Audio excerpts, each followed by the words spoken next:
Kilarigbo. Bá mi ò dán mọ́rán bọ̀ ẹ manage. Kilarigbo Live TV.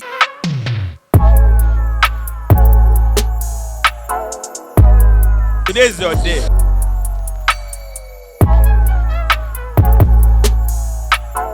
Ẹ mọ̀ pé 51 years kò kéré nú ayé wa so pọ̀ gan.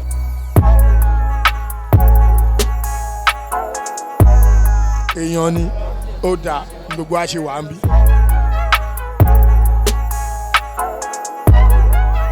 Many more years to come, inshallah.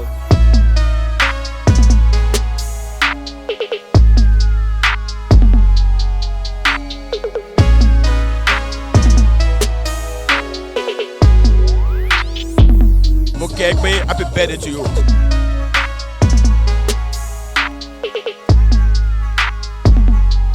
A dẹ̀ dúpẹ́ lọ́wọ́ gbogbo ẹ̀yin èèyàn tẹ́ ẹ bá wa wá.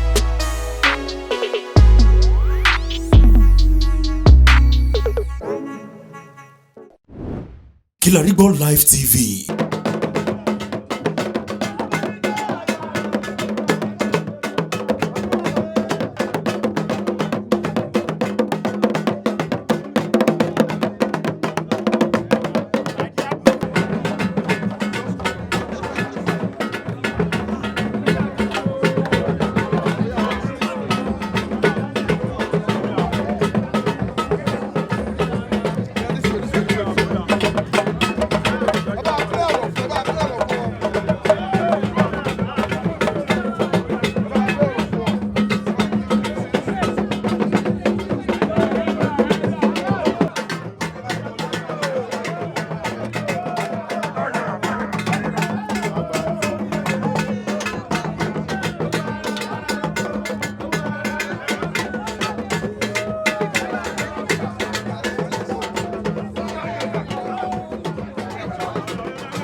It's my own movie now. The movie that I shot, Irenwa Minitemi, where I played the role of Ari Remako. That was what really brought me to limelight, and that's why I'm still sticking to the name till today, Ari Remako. You actually started it well with me by reminding me that a lot of people say good things about me, all because I've been like that person to them all along, and I'm not ready to change from what I have been to what I am not. So I have to keep doing what I've been doing that made people not to run away from me, so that I can still keep people staying and being around me too. I have to be sincere. I am a little bit temperamental when something doesn't go right, and that's why I don't see myself as a perfectionist, but I always try to make sure things are always put right. So when things doesn't go right and I try to bring it out like, oh, this thing is not right, whoever that I'm dealing with, and the person doesn't want to see it like that, as far as I'm so sure it's right, I don't always like taking it easy. So probably maybe my bad, and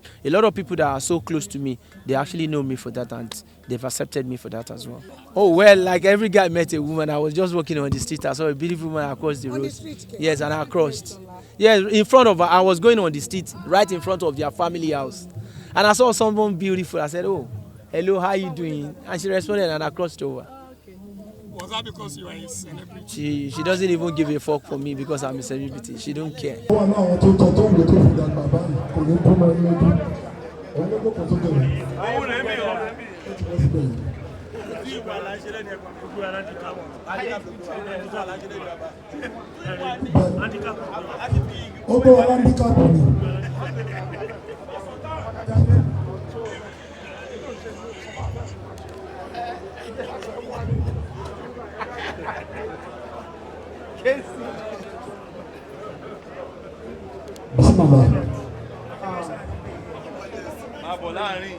أعوذ بالله من الشيطان الرجيم بسم الله الرحمن الرحيم وآتاكم من كل ما سألتموه وإن تعدوا نعمة الله لا تحصوها إن الإنسان لظلوم كفار. Aki ẹni Ọlọ́run bá kí àfikà kí, ẹni Ọlọ́run bá pọ́n àfikà pọ́n, ẹni Ọlọ́run bá gbé sókè àfikà pè.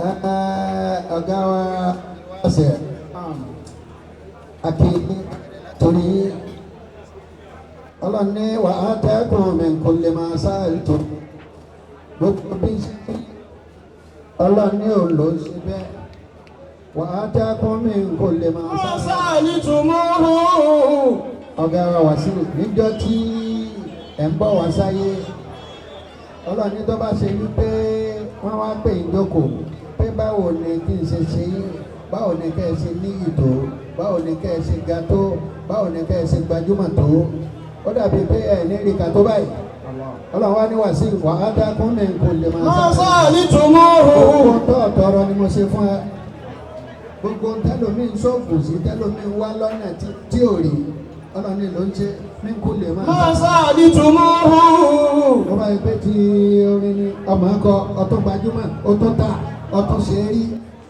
kí ẹ wá dàgbà tán bá béèrè ọjọ́ orí rẹ̀ báyìí ní ti tán bá sọ ẹlò náà ló tún wá dúró dáa báyìí. wà á tẹ̀ ń dùn ní mọ́tà lọ ilé àtúnṣúra. bí ẹlòmíì bá wá ṣe bẹ́ẹ̀ tó mo rí kọ tó tún gbajúmọ̀ tó tún lówó tó ṣe gbogbo ẹ̀ kò wá ní bímọ.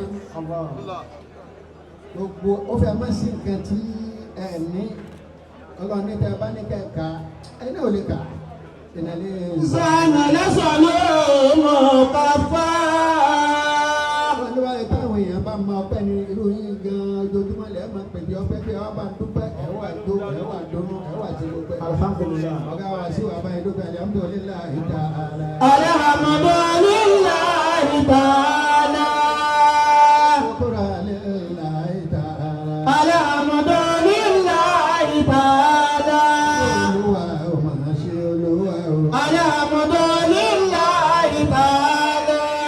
lórí àsìkò àwọn èèyàn pàtàkì àwọn akí ẹyin náà bàbá kaka àwọn bàbá Ogogo àwọn bàbá abèlàlẹ àti gbogbo àwọn Ajagungbadé Samsudeen Ajagungbadé gbogbo yín bẹ́ẹ̀ bí. baálẹ̀ Ìbẹ̀dùlẹ́kì. bá a ṣe sọ tí ọ̀gá wa bẹ̀rẹ̀ wá sí i bẹ́ẹ̀ náà lọ́lọ́run ṣe fẹ́ nìkan ọ̀gá yín ẹni tọ́lọ́run bá gbàgbé òní wá sí bí ẹ wo bẹ́ẹ̀ dánwò ni ọlọ́run ló ní ẹ máa rí dánwò bí ọlọ́run bá ní ẹ máa rí dánwò dáadáa ṣòro ṣe owó ṣòro ní gbajúmọ̀ ṣòro ní ọlọ́run ní jẹ́ wálẹ̀ o ọ̀dọ́dá ilaha illallah ní ṣókí torí àwọn táwọn abínú òráyè àwọn ní òráyè Ridwanullah onílẹ̀ gbalẹ̀ ara pé abọ́ náà dùn kálọ́dọ̀ ọlọ́run alhamdulilayi. afa abdulwasi wọ́n ní ẹni tó bá bọ́ lórí rẹ̀ tó bá bá rìn oní ó ṣe kí ni wàyídá sàkárà oní àsokò náà sà bọ́lá ń bá ti tẹ àwọn kan lórí bá pé ẹ máa bọ́ lórí rẹ̀ ṣe eléyìí ń rẹ̀ nìkan ó ga ẹ máa tẹ̀lé ẹ máa nífẹ̀ẹ́ ẹ̀yin náà yóò sì máa da abẹ́yìn náà ẹ̀ bó ṣe wá rí báyìí bẹ́ẹ̀ yàn bá olórí lóto abayín dúpẹ́ lọ́dọ̀ ọlọ́run onílẹ̀ gbalẹ̀ kéèyàn wá sí ayé pàápàá jùlọ ní Nàìjíríà lẹ́kọ̀ọ́ yìí tí dánfó tí ń pààyàn lójoojúmọ́ ọ̀kadà ń pààyàn àwa gan ń para wa ẹni yóò ní ìmọ̀jọ́ pé síwájú mọ́sáàsì níta àwọn èèyàn wà lọ́dọ̀ mi lábá gbọ́ gbogbo padà bí mo bá họ wọ́n ní ẹ̀yin náà ìmọ̀ mo ní ọlọ́run ayẹta ní oṣù lóde kí ẹ̀ wá lo 51 bọ́ọ̀nù ẹ wo iye ọjọ́ tó wà ń bẹ̀ ẹ wo iye ọ̀sẹ̀ tó wà ń bẹ̀ ẹsẹ̀ sí wà ń bẹ̀ ojú wà ń bẹ̀ apá wà ń bẹ̀ oṣù kàkà tó ti lọ ọmọ bẹ̀ dúpẹ́ lọ́dọ̀ ọlọ́run alhamdulilayi 51 lọ́wọ́ ṣe gbogbo àwọn tó wà lẹ́gbẹ̀ẹ́ rẹ̀ náà ti ṣèyàn kọjá ti tún ṣe lè kọjá ọlọ́dẹ kúrò náà eléyìí kọ́ ṣe gbẹ̀yìn o ṣé 51 ọ̀ wá ṣe 61 ọ̀ wá ṣe 71 ọ̀ wá ṣe 81 ọ̀ wá ṣe 91 iye tó lé ní ọgọ́rùn-ún náà ọlọ́dẹ kúrò bẹ́ẹ̀ ọlọ́dẹ fà á tẹ̀lé. bisimilahi rahmani rahim alhamdulilayi alamin rahmani rahim maliki yawmiddin iyyaka na'budu wa iyyaka nasta'in ihdina siratal mustaqim siratal ladina an'amta alayhim غير المغضوب عليهم ولا الضالين آمين. ọlọ́run yìí kí fẹ́ẹ́ tó máa wá lọ sí adúpẹ́ lọ́ọ̀gá wá sí púpọ̀ tó dá lómi ní ìgbéraga ẹlòmíì tọ́lọ́run bá ti mọ kò ní pẹ́ nígbà fọlọ́mù ẹ wá dúró à ń sọ̀rọ̀ ó yẹ kẹ́ ẹ lọ jókòó ni torí pé àwa ń pa ayé ẹ wá dúró ẹ ní tí láíláí ẹ ní tí láíláí. alhaji wọlé iwájú alifulani wọ́n fa bàbá àgbà ló wà gbà alhamdulillahi ta'ala.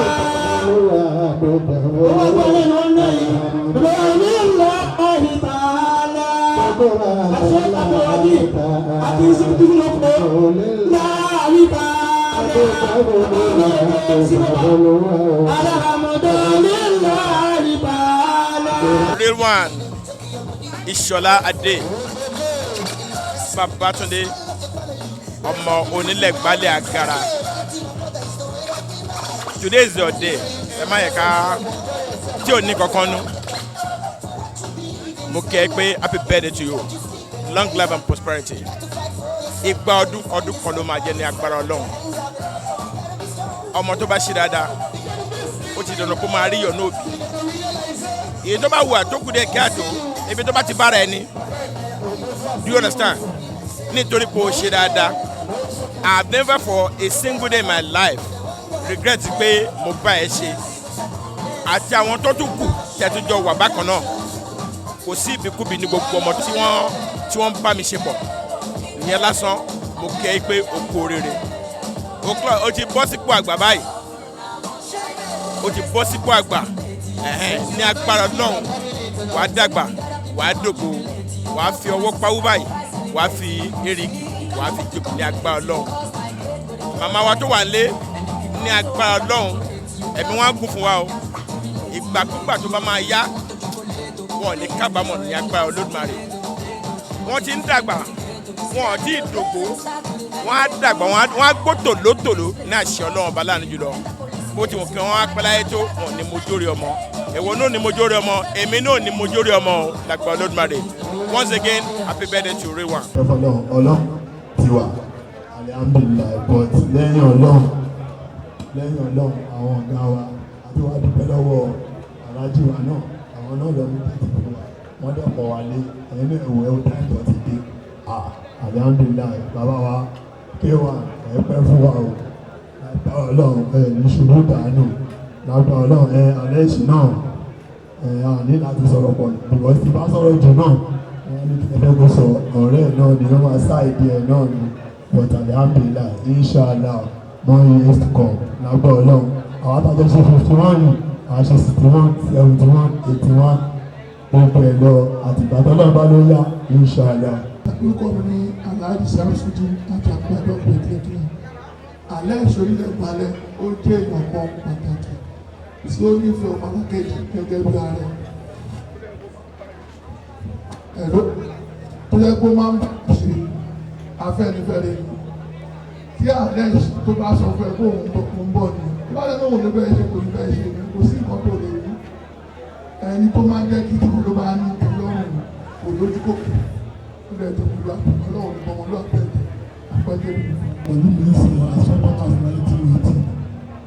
1980 títí wọ 80 nígbà yẹn wọ́n máa sáwá sílé ọ̀dọ̀ mi Ọlọ́run tó forí di dáàbò mi dáàbò ẹ̀ yẹ kí ni olúlé ìgbàlẹ̀ kí ló lọ ṣe nígbà yẹn nǹkan ó tún máa sá wọ́n máa mú lọ́lé tó máa sáwá nígbà tó yá bàbá kúkú wá mú lọ́rùn ẹ̀gbọ́n olùwà sọ́dọ̀ mi pé mo lo títí kò kúrò lọ́dọ̀ ẹ̀ àmọ́ nísìnyí ó dẹ̀ kò sí ọlọ́wọ́ tó olúwa Olódùmarè rẹ̀ kò sọ ní lẹ́nu lórí ẹ̀ àlẹ́sìn náà rí lẹ́nu ló bẹ̀rẹ̀ ìyẹn gbogbo ìgbà yẹn àwọn náà máa ń lọ gbé pépà sí ẹnu ọ̀nà fún Wasiu Ayinde tí Alhaji Wasiu bá ń bọ̀ tó bá wáyàwó ẹ̀wà ń gbà yẹn Alhaji ní fọ́sàwà ẹ̀tàn tó àdúgbò lọ́dọ̀ náà àlẹ́sìn náà rí lọ́dọ̀ ìlú yìí o olúwa Olódùmarè rẹ̀ mo bẹ̀ yẹn lẹ́yìn Ọlọ́run mi fi ìṣàṣìmọ̀ lẹ́yìn eléyìí ọ̀rọ̀ oríṣiríṣi torí láti dọ́tẹ̀mí náà ti bó ní ayé rẹ̀ lọ́lọ́run ti ṣe àánú nínú ọ̀rọ̀ rẹ̀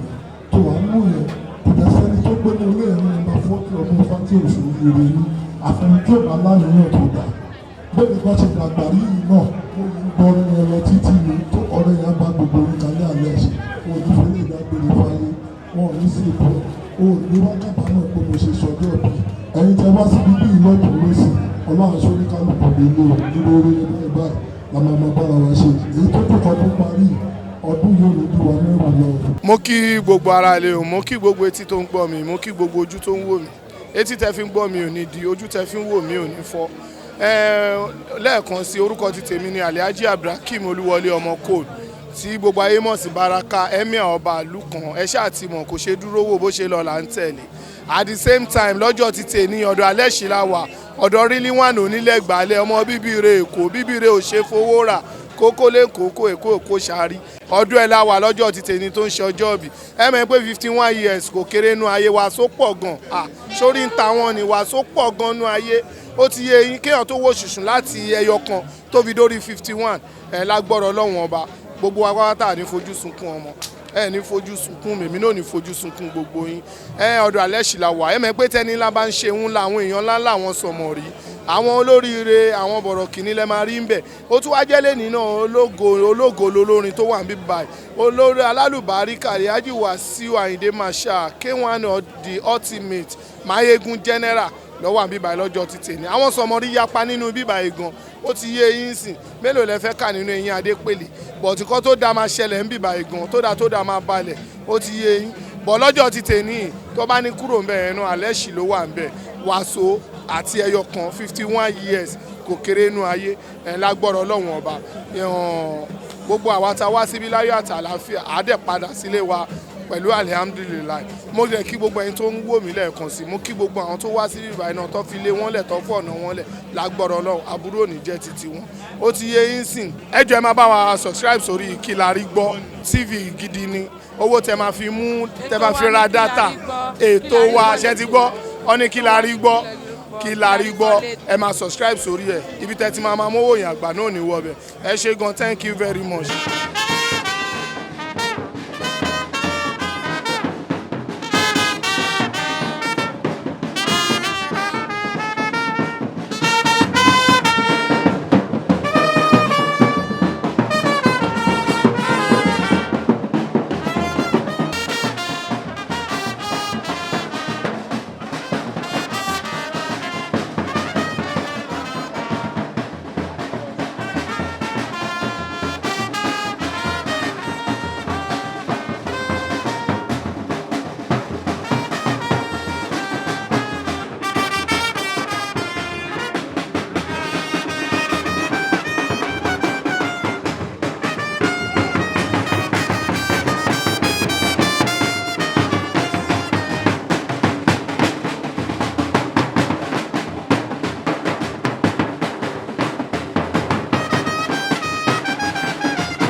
orúkọ mi ni Mọ́rẹ́níkẹ́ Aláùsá Sulaimon ó dẹ̀ lókì kékeré kan aka Màmá Ereko wọ́n ló ń lójú inú àwa bá ṣùgbọ́n lọ́wọ́ lójú inú Alesh onílẹ̀ gbálẹ̀ dansaki ọlọ́wọ́ bá ọjọ́ bí ẹni ó ń ṣe 50 ọdún òní ti rẹ́ni tí ò lọ́wọ́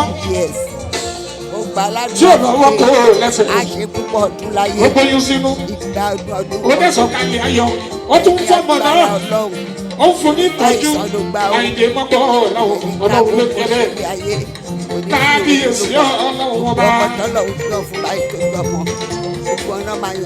orí tó ṣe máa yá ni. I know you believe so much in, Alesh, is the power of love.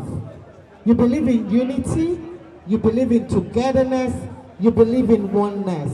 And that's exactly what we're going to spell today. Ladies and gentlemen, we will spell love. And at the end of the last letter, we will cut this wonderful birthday cake. Can I have an amazing L? People are eating. Those that are not eating, those that their mouths are not busy, can we please have a resounding O? A thunderous V. An amazing E. That is love. Happy birthday, Alesh. Happy birthday. Happy birthday. Happy birthday. In your celebration. Happy birthday.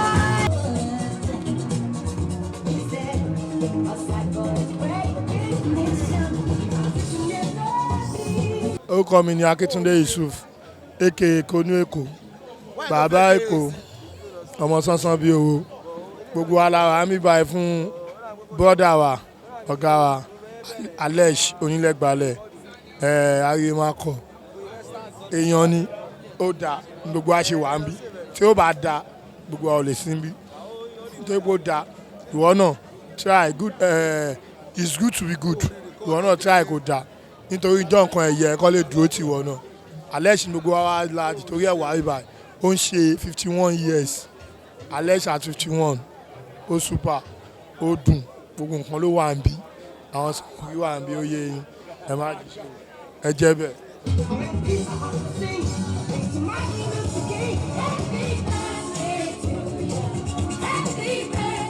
Come and take pictures with a celebrant. Friends, families, well-wishers, come take pictures with a celebrant. Gbogbo ọdún tẹ máa lò láyé ẹ̀ ní mọ̀sáré kankan náà àwọn ọmọ yìí. Lágbára lọ́wọ́ Ọlọ́run àgbáyé àtúbọ̀ dalẹ́ màmá. Ẹ ṣe gbogbo ẹ̀yin ìyá àṣọlá pátápátá ẹ kú àdúrótì. Ẹ ṣe gan ni. Ìyá olóríire. Where you get the beauty from now? I see where you get that beauty from. Alhamdulillah, Mama. Alhamdulillah. Alhamdulillah. Alhamdulillah. Olúwaṣe. Àmín, àmín, àmín. Orúkọ mi ni Kazeem Adesina, popular known as KC Jagaban. Ọ̀gá wa ló ń ṣe bẹ́ẹ̀ lẹ́ni Alesh onílẹ̀gbàlẹ̀ ẹ̀gbọ́n mi ológo ni kò ń ṣolófo èèyàn gidi ni o wàláhì tààlà Alesh èèyàn oníṣẹ́ many more years to come inshallah bóyá máa jẹ́ nìyẹn ẹ wo ẹ bá mi jẹ́ bẹ́ẹ̀.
gbogbo ẹ̀yin èèyàn wa nílé orúkọ tèmi ni Modúpẹ́ Johnson tí gbogbo ayé ń pè ní Fàlíwèrè pé ṣe rí ọjọ́ ìní yìí mo bá Alesh mo bá yọ gidigidi nítorí wípé tí wọ́n bá ti pé 50 ìbẹ̀rẹ̀ àgbà nìyẹn o ṣùgbọ́n àgbà yìí náà ni wọ́n tún máa ń ṣoríire sí i mo wá ń bẹ Ọlọ́run ọba kórìíre ẹ̀ túbọ̀ máa tẹ̀síwájú sí i adẹ̀dúpẹ́ lọ́wọ́ gbogbo ẹ̀yin èèyàn tẹ́ ẹ bá wa wá wípé lágbára Ọlọ́run gbogbo rẹ̀ tá máa bára wa ṣe nìyẹn o ẹ ṣe àdúpẹ́ o ṣé wá rí báyìí o tẹ́ bá fẹ́ máa mọ gbogbo nǹkan tó ń lọ nípa gbogbo àwọn òṣèré nípa gbogbo àwọn olórin pátápátá Kilarigbo ni kẹ́ ti máa wò ṣe gbọ́ ẹ wò ẹ lè kábàámọ̀ pé ẹ ń wò ẹ̀yin èèyàn wa ẹ tẹ̀síwájú.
Kilarigbo. Bá mi ò dán mọ́rán bọ̀ ẹ manage.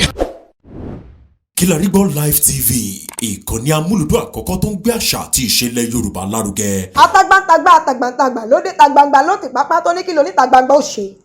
Mo géètì ẹ̀. Àwọn gbàǹkọ́gbì alárinrin ètò ọ̀dọ́ wa ló sodo sí. Mo lè má lè sọ òyìnbó púpọ̀ but inú Yorùbá tí mò ń sọ àwọn kan yọ Yorùbá ń bẹ̀. Ṣé báwa náà kọ́ Ọlọ́run ọba ni kámú láti Kilarigbo Unlimited. Kilarigbo Unlimited ládùn ètò tí kò láfiwé ẹ máa ní àǹfààní láti jẹ̀gbádùn onírúurú ìṣẹ̀lẹ̀ káàkiri àgbáyé.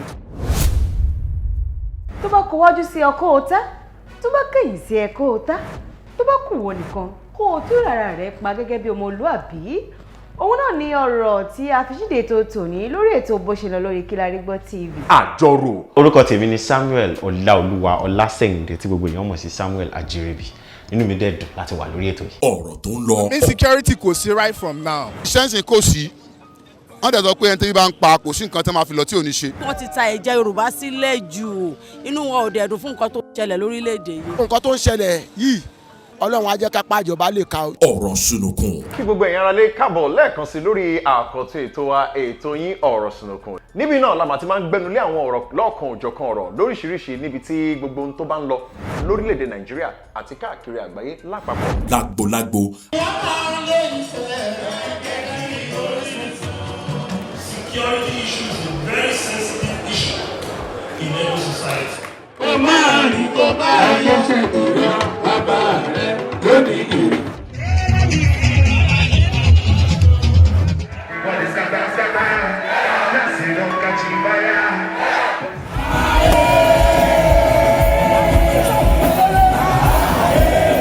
Aláràkúàrà. Orí ètò Aláràkúàrà ní àwàyè lórí Kilarigbo TV. Mo lo ata, tomatoes, àlùbọ́sà, ẹyin, mo lo carrot, mo dẹ̀ tún fi hot dog náà sí. A jẹ́ wípé ọ̀nà aláràgbà yìí dáadé ẹgbẹ̀ láti sè é. Bẹ́ẹ̀ni, eléyìí ló ń pè ní intercontinental egg sauce. Mélòó la fẹ́ kà nínú eyín Adépèlé? Òyìnbó fọ́ọ̀sì wa láti máa sọ òyìnbó ni, kì í ṣe tiwa. Èdè tí wọ́n nìyẹn, tán bí wọn mọ́, tó gbọ́ mi. so èdè tó bá àná máa gbọ́dọ̀ máa sọ. mo fẹ́ rọ ìrẹsì àti ṣàkì àti dòdò àti ẹ̀dọ̀. wọ́n ti ṣe original yẹn tẹ́lẹ̀ mo gbọ́ ó dẹ̀ ta lẹ́nu rẹ̀ kí n jump lórí.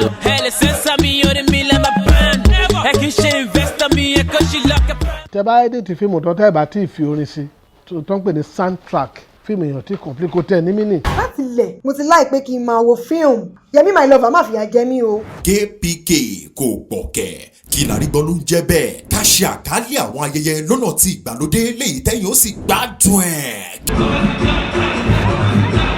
ọba sọyọ ọ̀rọ̀ jábẹ́sì padà ìwọ ni olúwa wá fàyè mi ṣe yanu.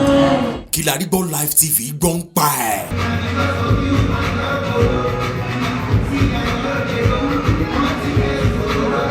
fún ìpolówó ọjà tàbí àkálẹ̀ èyíkéyìí ayẹyẹ tẹ́ bá fẹ́ ṣe ìyún event coverage pẹ̀lú owó tí ò gani lára ẹ kàn sí Kilarigbo Live TV lórí àwọn ẹ̀rọ ìbánisọ̀rọ̀ wọ̀nyí 0901-8030097 tàbí 0903-0069-885. ẹ tún lè kàn sí wa lórí àwọn ẹ̀rọ ayélujára wa lórí Instagram @Kilarigbo Live TV, Facebook Kilarigbo, lórí Twitter @Kilarigbo Live. ẹ bá wa dòwò pọ̀ kẹrẹ́rìn ayọ̀. Kilarigbo Live TV ẹ̀rọ amóhùnmáwòrán tíá.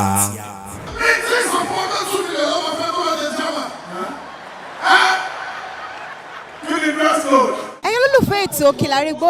ẹ káàbọ̀ lórí ètò Kilarigbo. orúkọ mi ni links Otunu fast back guy. yọlá badmus bukki right Lamide Eva Jimmy Jazz CDQ gbẹ̀gàdé yínká Táyọ̀ Ṣọ̀kọ́lá Ìyábọ̀ Òjó Kiss Daniel Fírànkẹ́ Òjó Anthony ẹ máa wo Kilarigbo. Kilarigbo mo wà ń bí. Kilarigbo Kilarigbo Kilarigbo ẹ máa wo ẹ máa fọ. Kilarigbo. mo kí ni o. wọ́n lẹ ti ń gbọ́ ẹ̀. ẹ dúró ń bẹ̀ fẹ́ wò. Kilarigbo ètò gidi ni o. Kilarigbo. fẹ́ràn tọ́rọ̀. ti gbọ́ nǹkan tá a rí gbọ́. Kilarigbo. ètò tó dùn ní Kilarigbo. máa yí kó mẹ́. Kilarigbo. nílẹ̀ kẹ́wọ̀n rí gbọ́. ẹ mọ bó ṣe ń lọ náà. Kilarigbo. máa wo program yẹn. Kilarigbo. ẹ máa wò. ṣé ti gbọ́ ẹ bá fọwọ́ kan tẹlifíṣàn yẹn má gbé kúrò. ilẹ̀ gbọ́. èdè tó bá àná máa gbọ́dọ̀ máa sọ. Kilarigbo náà. Kilarigbo. kí ni gbogbo wa rí gbọ́.